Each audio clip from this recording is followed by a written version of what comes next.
মোৰ নাম উত্তম তেৰণ মোৰ ঘৰ কামৰূপতে পামহি গাঁৱৰ বাসিন্দা এজন ব্যক্তি যে চেলেক্ট কৰিছে গুৰুদেৱ কালীচৰণ ব্ৰহ্ম ট্ৰাষ্টে মই সঁচাকৈ সৌভাগ্য অনুভৱ কৰিছোঁ মই ভাগ্যৱান মানে ভাগ্য অনুভৱ কৰিছোঁ যে মোৰ যেনে ব্যক্তিকো যে ইমান এটা নগণ্য এজন ব্যক্তিকো যদি এই অনুষ্ঠানটোৱে ট্ৰাষ্টটোৱে যে চেলেক্ট কৰিছে আমাৰ এই সৰু এটা অনুষ্ঠান জড়িত সেৱা এটা কৰি থকাৰ কাৰণে মই বহুত সুখী আমি সুখী আৰু এই অনুষ্ঠানটিৰ যিটো বঁটা প্ৰদান কৰিছে আমাৰ গোটেই পৰিয়ালটোলৈ যিসকল উপকাংক্ষী আছে তেওঁলোকলৈ ডেডিকেশ্যন কৰিছোঁ শ্ৰী গুৰুদেৱ কালীচৰণ ব্ৰহ্মৰ ট্ৰাষ্ট উদ্যোগত দিয়া বঁটাটি আজি জন্মদিনত পাই মই বহুত অন্তৰ পৰা সুখী হৈ পৰিছোঁ ব্ৰহ্ম সমাজে যে এনেকুৱা মই প্ৰথমবাৰ এনেকুৱা অভিজ্ঞতা ইমান সুন্দৰকৈ আয়োজন ইমান কি ক'ম এটা শান্তিৰ প্ৰতীক আৰু এটা বিৰল খুব কমে দেখা যায় আমাৰ বিশেষকৈ জনজাতীয়ত বড়ো সমাজে যেতিয়া এইটো আগভাগ যে লৈছে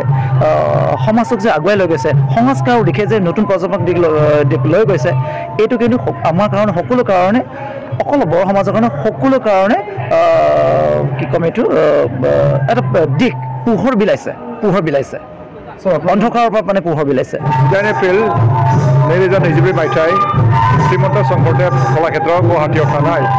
माधवदेव इन्टारनेशनेल अडिटोरियामाव दिनै 10थि गुरुदेव कालीचरण बान्थाखौ श्री उत्तम तेरन बिथांनो होनाय जादों उत्तम तेरना जाहैबाय परिजत एकाडेमि गुवाहाटीनि फाउन्डार आरो बिथांनो बे बान्थाखौ गथायनाय हाबाफारियाव दिनै जोङो कटन इउनिभार्सिटिनि भाइस चेन्सेलर मानगोनां प्रफेसर रमेश चन्द्र डेका बिथांखौ जोङो मोननो हादों गाहाय आलासि महरै बिथाङा फैदों लोगोसे असम साहित्य सभानि मानगोनां आफादगिरि बिथाङाबो फैदों बर' साहित्य सभानि मानगोनां गाहाय नेहाथारि बिथाङा फैदों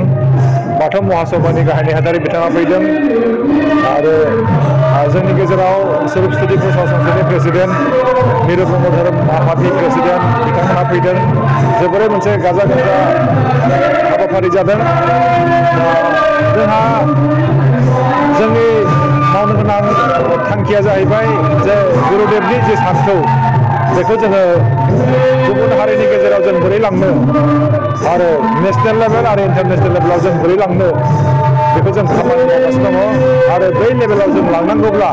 जोंनि बे एवार्डखौ गुबुन हारिनोबो जों होनांगोन जोङो बे एवार्डखौ धोरोमनि बेंखनाव जोङो दोनालाबानो गुबुन हारिफोरनोबो जोङो होनायखौ जोङो खालामबोगासिनो दङ आं लोगोसेनिफ्राय जों होदों दिनैनि बे मेलखौ दैदेनदोंमोन बर' थुनलाइ आफादनि बारग' आफादगिरि श्री थरेन बर' सारा आरो जोबोरै मोनसे मोजां सावरायनायबो जादों आरो थरेन बर' सार बिथाङाबो बुंदों जाय मानसिनो बे एवार्डखौ होदों राइट पार्सननो होदों होननानै बिथाङा बुंदों बयबो एप्रिसिएसन खालामदों बयबो मोजां मोनदों बे एवार्डआव जोङो होफानो मोनदों 50,000 केस थाखा मोनसे साइटेसन मेमेन्ट' दा बे हाबाफारियावनो आरोबाव